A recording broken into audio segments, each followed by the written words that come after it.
typically what you're going to, okay? So this is typically what you're going to expect up there this time of year. Well, let's see, it could be anywhere in March, it could be 30s, January, February, 30 below Fahrenheit. Yes. So this is the typical birding around the metropolitan areas. This is around the Kingston sewage ponds. It's an example. And obviously, you're not going to be looking to get 200 or 300 bird species because it's quality, not so much quantity.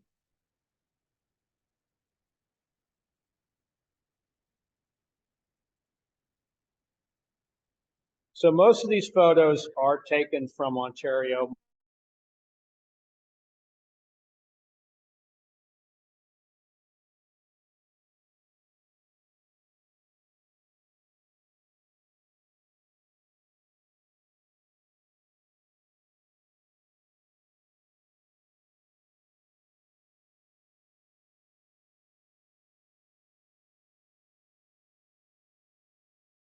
Left, great gray owl, top center, boreal owl, upper right, Bohemian waxwing, lower right, spruce grouse, lower center, hoary redpoll, and lower left, evening grosbeak. But more on them later. So basically, the trip that I used to run, we would start from my area in central Pennsylvania. We would head up Route 81.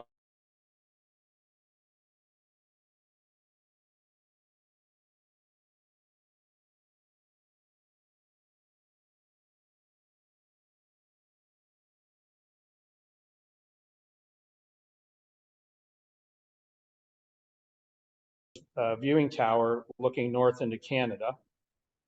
And along the way, at the border crossings and on the bridges, you're going to see other birds just in transit. Bald eagles are often seen, as well as peregrine falcons.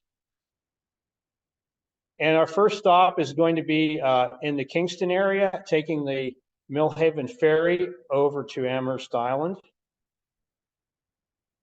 And this is where you board the ferry. This is the older ferry. I believe they've updated the ship now.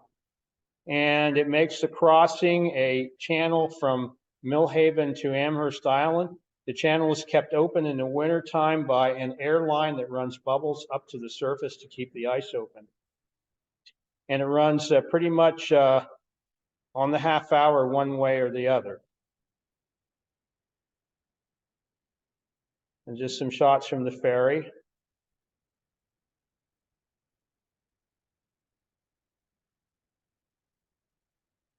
And it's about a half hour crossing. It's not very long. And I think that they run from about 6 o'clock in the morning until very late at night because there are actually communities on Amherst Island. And the school kids have to take the ferry, catch the bus to go to the mainland for school. And on the ice, you're likely to see almost anything. Snowy owls. One winter, there was an ivory gull up there. And you could also see some mammals on the ice. Coyote. Just some more shots of the ferry and the lake shore. The place to go see the owls when they're there, of course, is Owl Woods, if you've heard of it. This is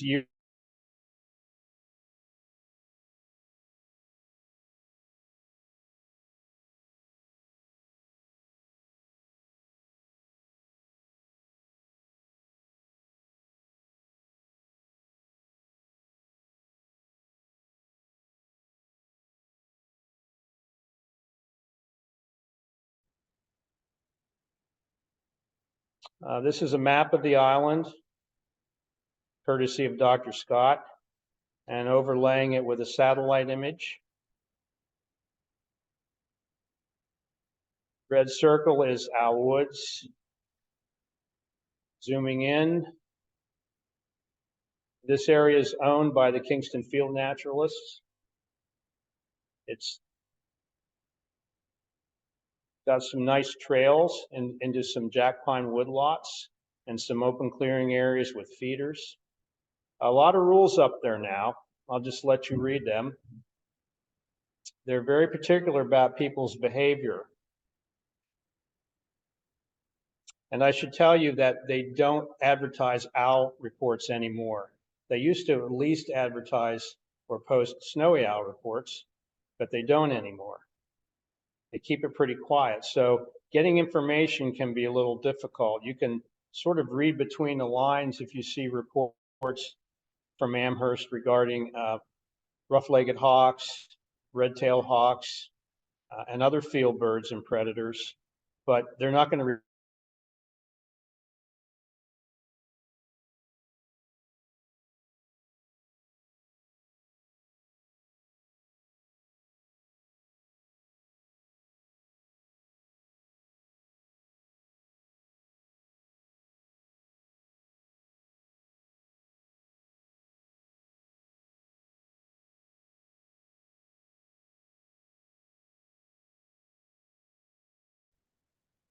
and some of you may recognize that character.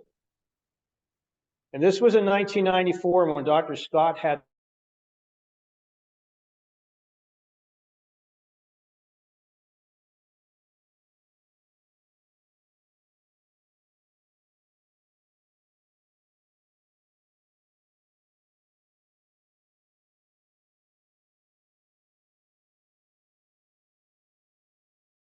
year, I believe it was 1994, and believe it or not, there were 5 boreal owls in that stand of woods, as well as all these other species.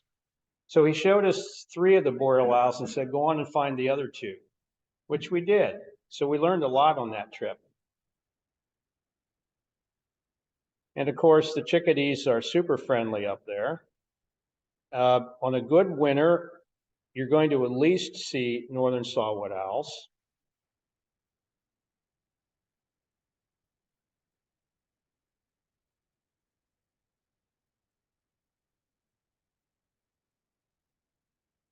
You're going to see long-eared owls on good winters. They tend to colonial roost in the jack pine stands right along the trails. If you're careful about going through the trails, you can stop and see them. And they generally get fairly used to passersby, although they can be really hard to see.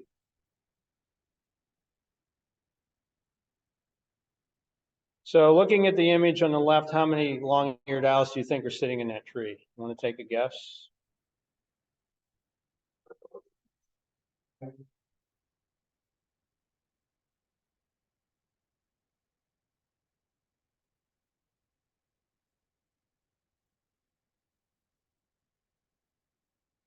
Yes, there's at least 7 in that image. And a similar shot from a different angle on the right. Yeah, they're roosting on a day. They're on a day roost.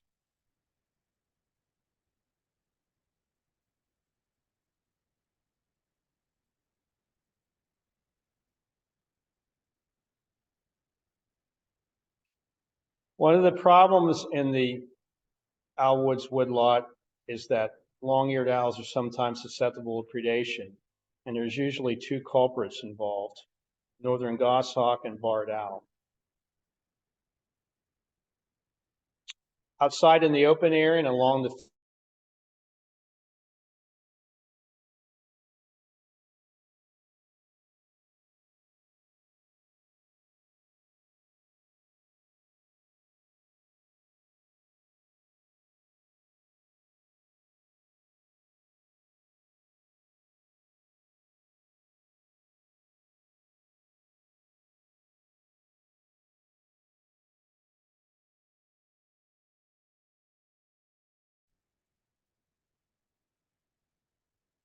target owl that everybody wants to see when they go up there, of course, is the most difficult owl to get in the wintertime, and that's the boreal owl. They tend to be cyclic in nature, along with saw-whets. But on good winters, there can be 1 or more boreal owls in owl woods. But of course, this is something that's not going to be reported on listservs or eBird until much later.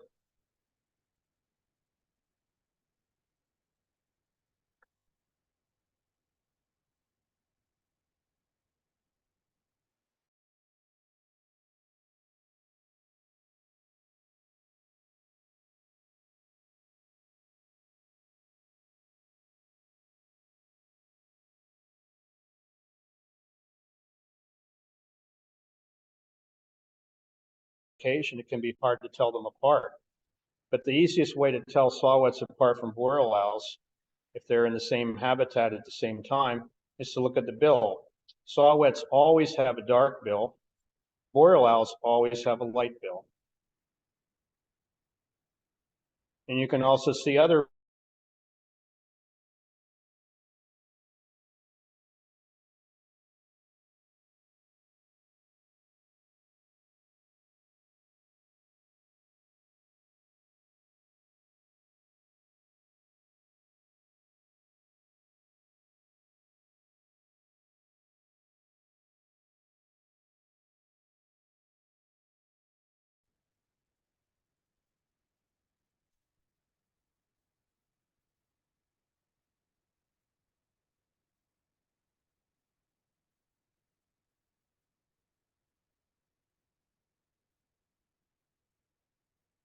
They love barn roofs for some reason too, probably because there's mice around. Amherst Island is now a research area. If you've heard of Project Snowstorm, you probably know what Project Snowstorm does. They tag and satellite track certain individual snowy owls. And in a good winter, there's going to be several on Amherst Island. And so they often travel to Amherst Island to set them up. And some of you probably know our good friend Scott Weidensaul, who helped found Project Snowstorm. And I was been lucky to help out in the past with that. Another field raptor that you're going to find up there on good winters, of course, rough-legged hawk, and I'm not going to get into the IDs very much, but there's light and dark phase. And if you look at the legs are feathered, and that's how they get their name.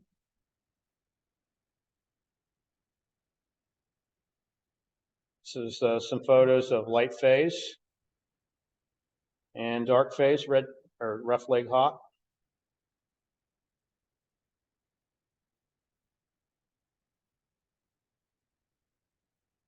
And I was fortunate several years ago in Montour County, late in the winter, to catch up to a light phase roughleg that had just caught a meadow vole and actually allowed me to take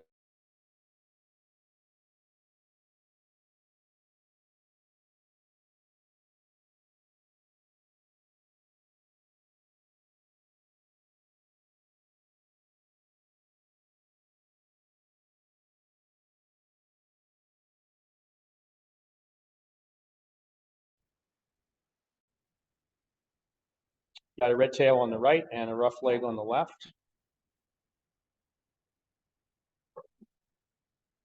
Other field birds that are passerines, of course, you're going to see up there in the wintertime, especially in corn stubble and manured fields of horned larks.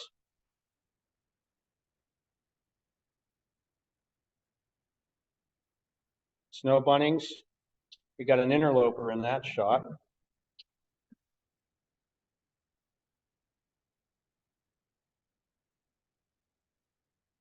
They like corn stubble and weedy fields.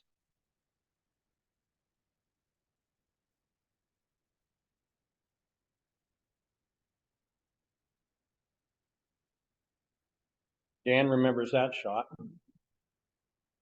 They don't have to be in a snow.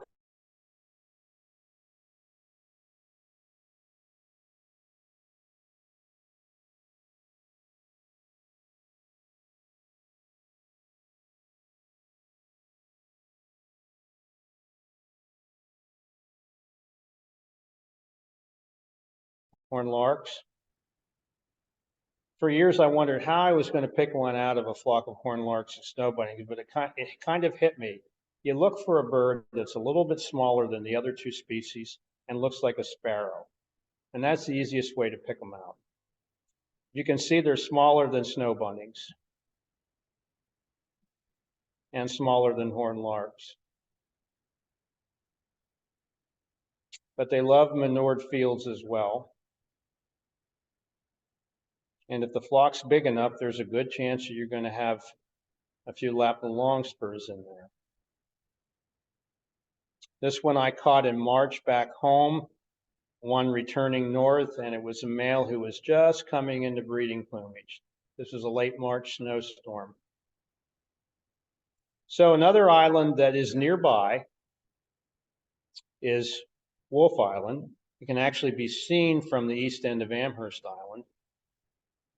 And that was the first island to have wind turbines put up. This is actually a shot from the east end of Amherst Island looking over toward Wolf Island. The snowy owl is flying over a field at the edge of Amherst Island looking east. But now they have put wind turbines on Amherst Island.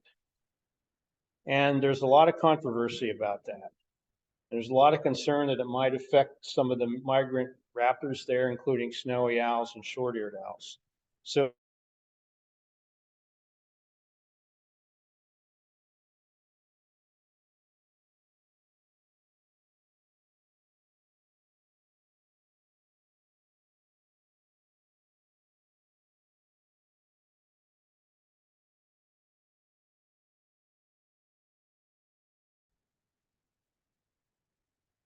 So leaving Kingston and Owl Woods and Amherst, we're going to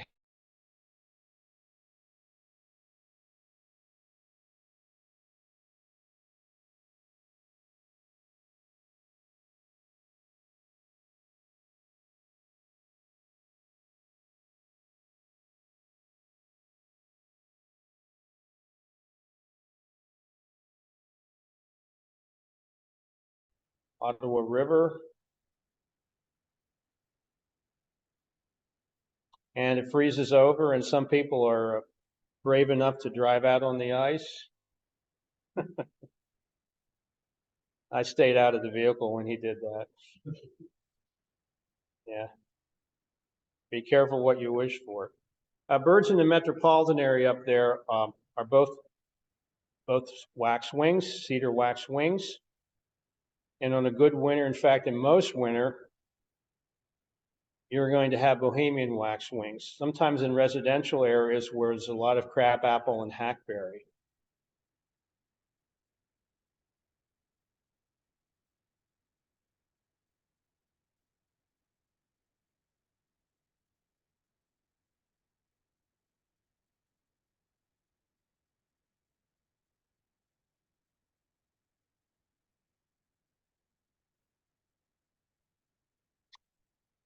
Bohemian waxwings are also found in Europe.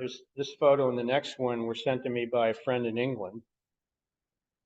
Here's a nice flight shot of Bohemian waxwings from him in England. There's some interesting mammals up there. There's a lot of black-faced gray squirrels in that area. In fact, probably 90% of the gray squirrels up there are the black-faced. Over on Bate Island, that's a good area sometimes for good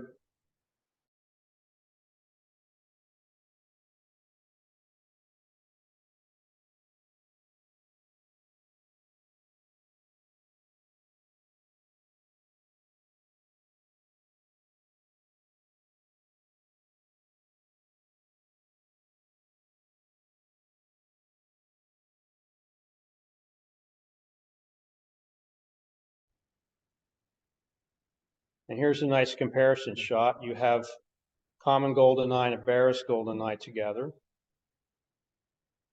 And you occasionally get harlequin ducks up there.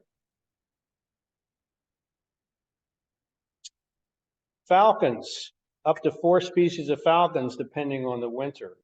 Of course, you have American kestrel, you've got merlin, and you have peregrine falcons.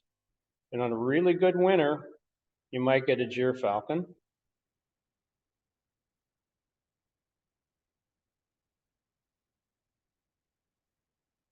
This is the gyrfalcon that was showing up near Seneca Falls, New York, for several winters in a row until last winter it was seen no more. This is a gray face. These are my shots from 2 winters ago.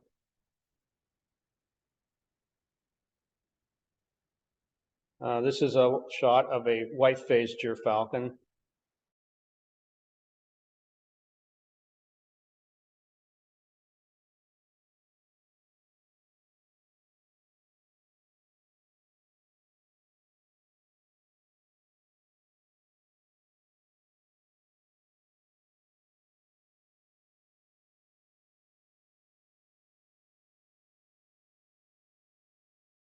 In 2015, there was one nearby east of Ottawa at a landfill. It was a horrible, horrible day.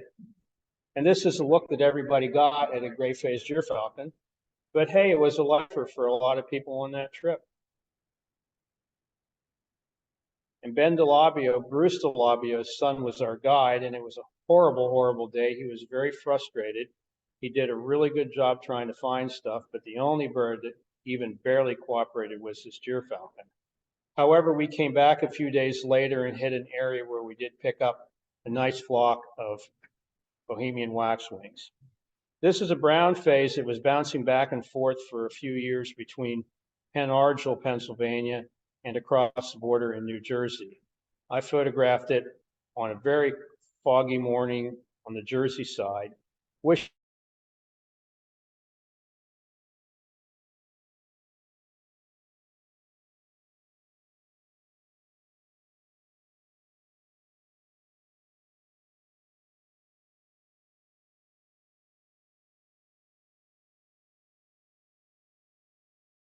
snow geese and disappeared.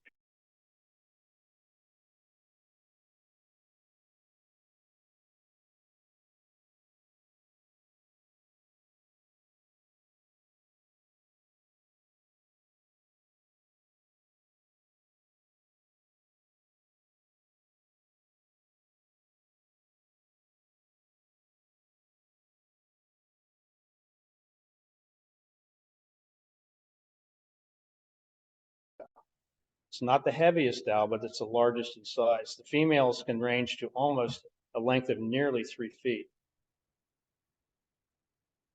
And as big as they are, they're really good at hiding. And the problem up there the last few winters when there's been eruptions is owl baiting.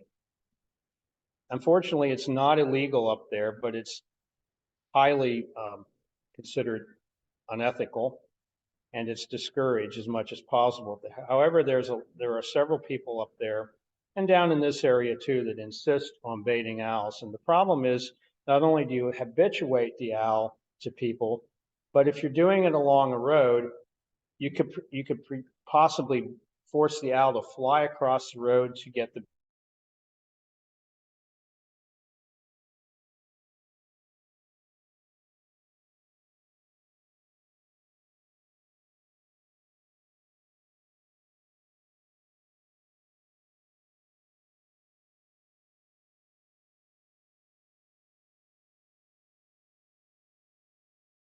very, very lucky because we did have some local information that was provided to us. There was 2 or 3 great grays in this one area east of Ontario, or east of Ottawa, which afforded good looks.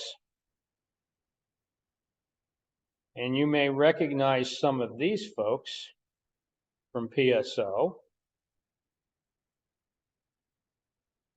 They will perch almost anywhere. They'll perch on snags, they'll perch on hay bales, they'll even perch on houses. This particular owl perched on this house. This was west of Algonquin Park near Simcoe Lake. And while that bird was sitting on the roof of that house, the homeowner came home with his dog, walked up the outside steps to the 2nd floor. The owl never left the roof, just turned around and watched him the whole time. So they're very, very tolerant of people, but there's an inherent problem with that. The problem is people can get too close to them, and it's not so much a case of the owl being scared, but in most cases, you're actually interfering with the owl hunting. You should give them some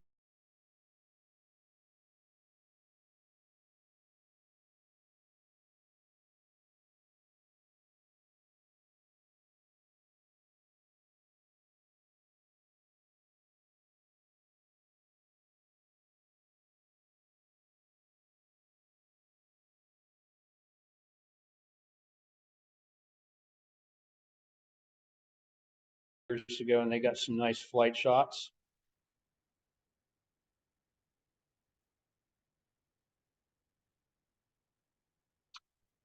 The other good northern owl everybody wants to see, of course, is the northern hawk owl. It's more of a diurnal species, hunts during the day. It's very much like a fat little falcon.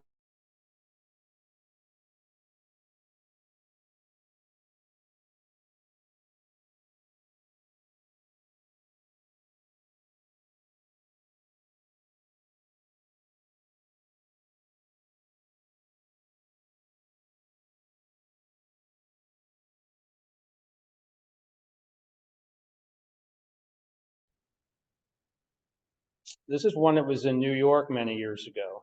This is one of my old couple of 35 millimeter shots. These are New York birds. This one was near Rochester. This is the Ottawa bird.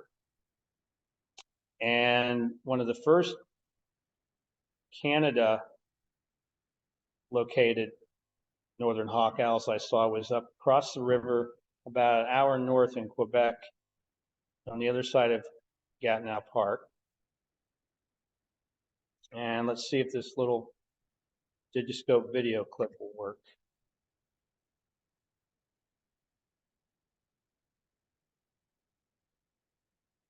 Getting its attention, and then decides to show its other side.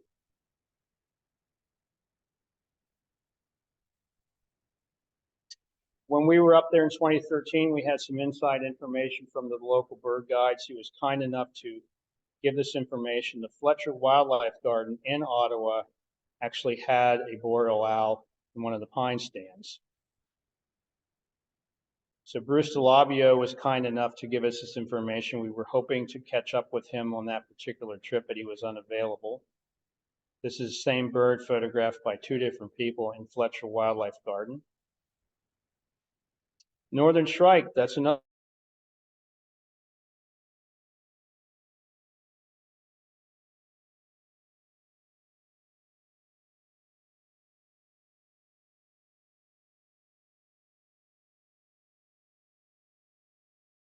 Seeing this bird.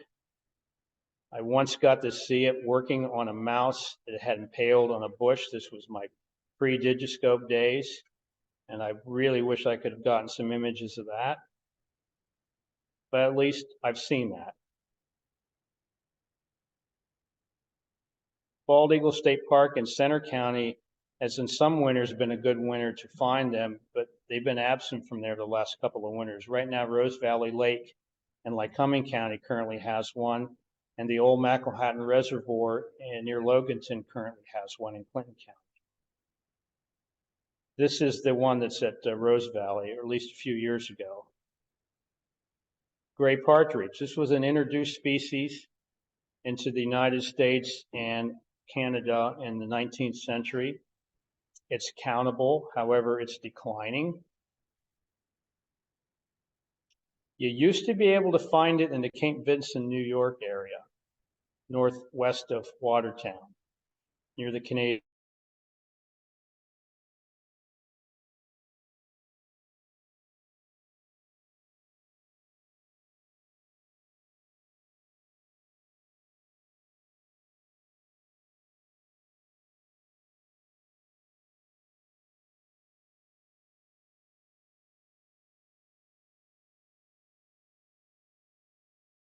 I think the reason we didn't see them was because of this guy. On the DVOC trip in 2011, we traveled to the Toronto area near the airport, the Brantford Airport, and we did finally, on a very cold, nasty morning, find a covey along a fenced hedgerow.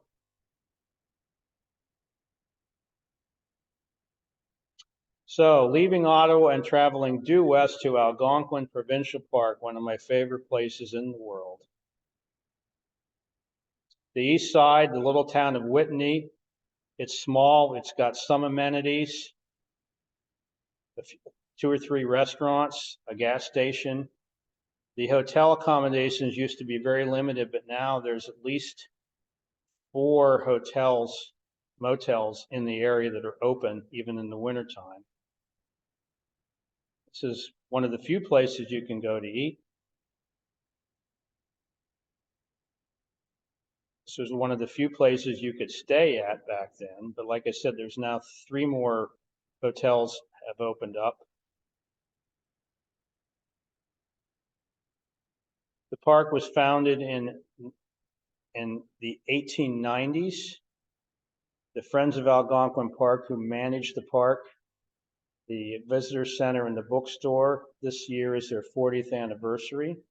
The visitor center is very, very nice. It's got lobbies, it's got exhibits, it's got beautiful bookstore, it's got a nice art display room and a nice viewing deck that looks out over Spruce Bog and some of the lakes.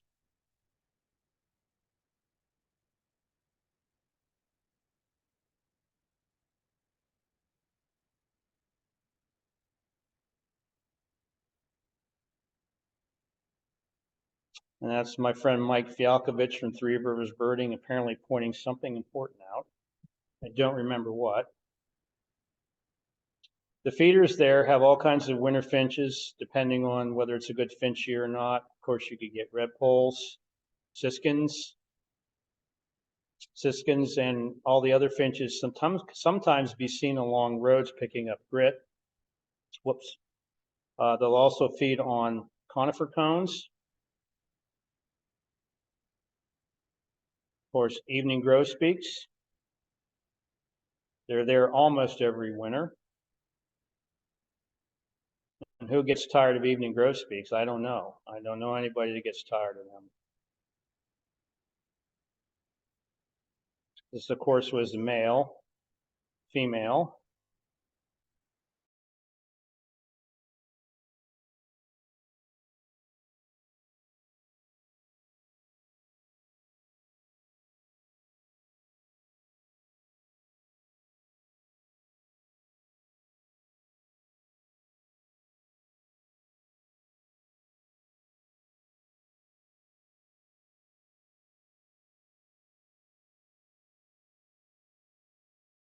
Near each other and sometimes using the same feeders. The male is a beautiful bird. The female is a little drabber, but they're still identifiable and fun to see. They will come to feeders. They'll hit the sunflower seed.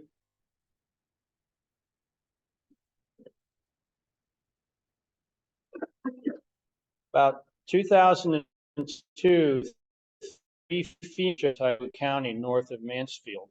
They were feeding on fruits up there along sort of a shrubby forest road. And those are the ones that I have for state bird. And if you'll notice something, when they're feeding, you would think that they're eating the fruit, but they actually work the fruit open in their bills, spit out the fruit, and keep the seed. These are juveniles, probably males, first-year males. But this is a beautiful bird. I never get tired of seeing bird, and I wish I'd see more of it. So here's a grosbeak throwdown. This is at Algonquin Park. Apparently there's an argument going on here. Who's going to win? Well, I guess we know.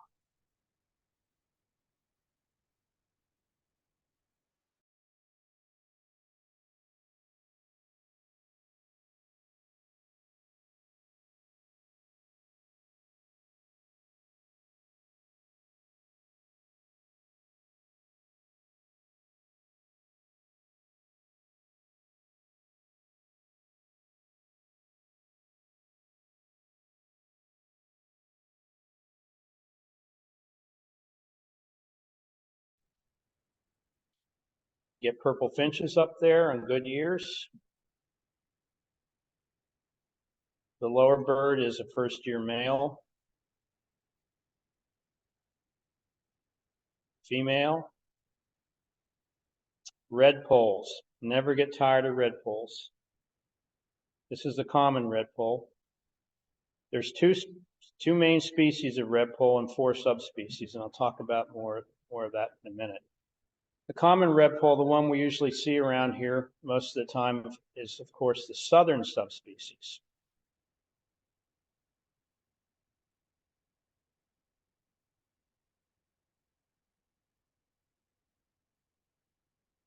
Did you know they can be hand-fed? Yes, they can. They love weedy fields when they erupt south. This is just about 3 years ago in Clinton County.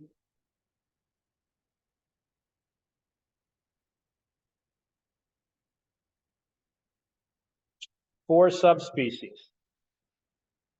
The one that we normally see down here in the winter during eruption, of course, is the southern common redpoll, number one. However, there's been a handful of reports of a greater common redpoll down in Pennsylvania.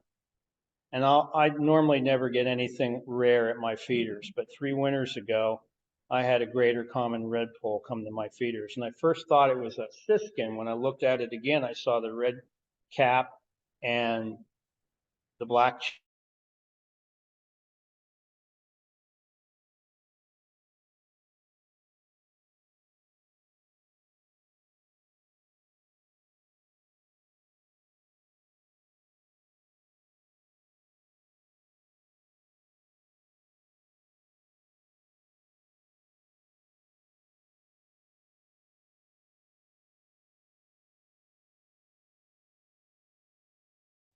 Decided on that yet? But they're still keeping it as a separate species, the hoary redpoll. And some of the field marks for this bird are, there's 4 main field marks. It's a much lighter bird. In most cases, if you look at the bill, it's actually shorter and stubbier than the common redpoll. There's less streaking on the breast. There's no streaking on the under.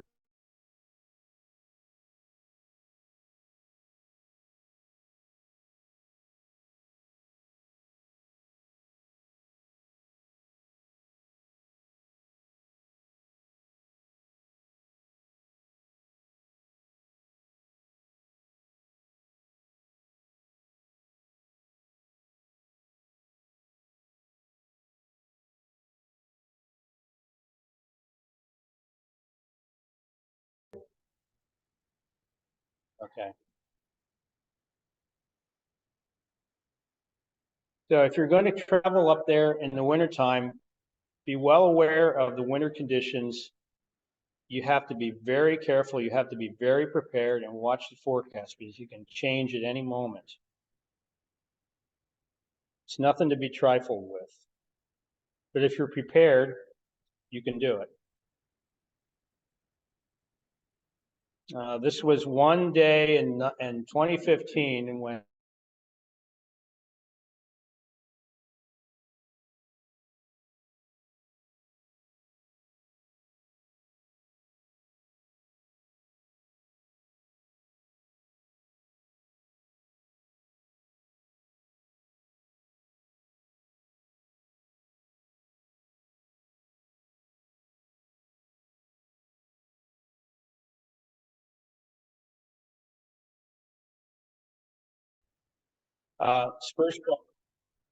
Spruce Bog is one of my favorite places. You can see a lot of different things there depending on the winter. This is a shot from the visitor center. This is the parking area into the Spruce Bog.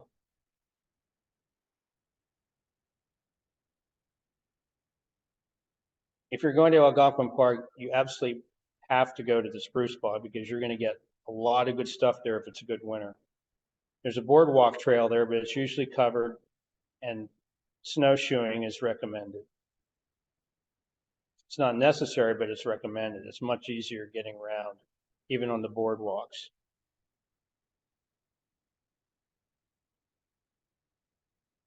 It's about just under a 1 mile loop trail.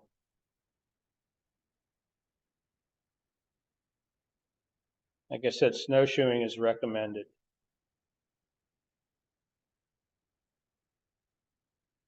Crossbills. You're going to get red crossbills on good winters, and you're probably going to get white wings as well.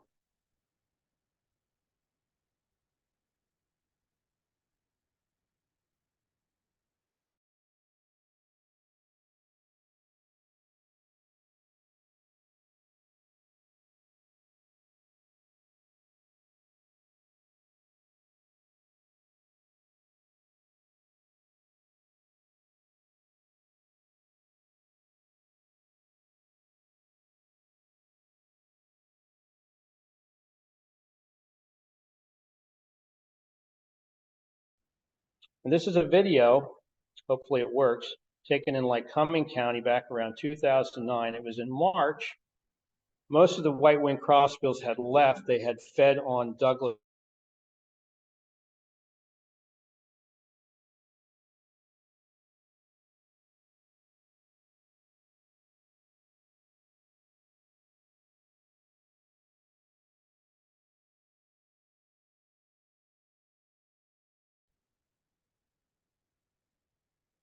And I took this from 5 feet away with a point and shoot. That's how tame they can be. They literally ignored me.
Males, male and female on the left, close up of the female on the right.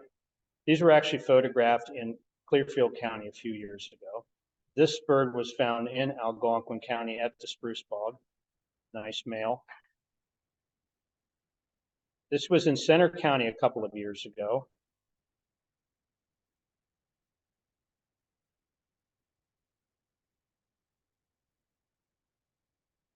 Woodpeckers, both species of three-toed woodpeckers are up there. Blackback woodpecker. Lev Frid, who works for the park at Algonquin certain years. I also ran into him in Costa Rica a few years ago. This is his photo of a male blackback woodpecker. This is a female that I photographed years ago in Algonquin on the spruce bog. Another shot of the same bird. Same bird. And this is Mike Jackson's male blackback woodpecker photographed at Algonquin Park back in 2015. I photographed this male three-toed woodpecker across the river in Quebec from Ottawa back in 2015. It never got above 0 that weekend, 0 Fahrenheit. And you can see the difference in the plumage on the back. The three-toed woodpecker has basically white barring on its back. You can see how this shot they use their tail as a prop support. And if you're looking for these two species of woodpeckers, you look for trees that are debarked that look like this. That's a tree that was worked on by either blackback woodpecker or three-toed woodpecker or both. Boreal chickadee, that's one of the other target species in Algonquin Park and certain parts of Ontario. They're declining a bit the last few years, but last winter there were more sightings than normal, so maybe they're cycling.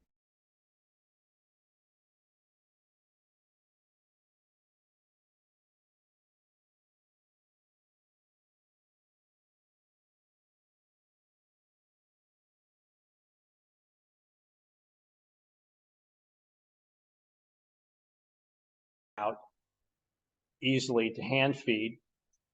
But we saw this happen in 2013, where they're now coming in to people hand feeding them. They like suet. They particularly like suet. They're also found in certain areas up north, working deer carcasses eating the fat. But now they've picked up on what the blackcaps are doing, being fed by people, and in some cases they are now allowing hand feeding. This is at the Spruce Bog Boardwalk. And of course, the bird that everybody really wants to see in the Spruce Bog is, of course,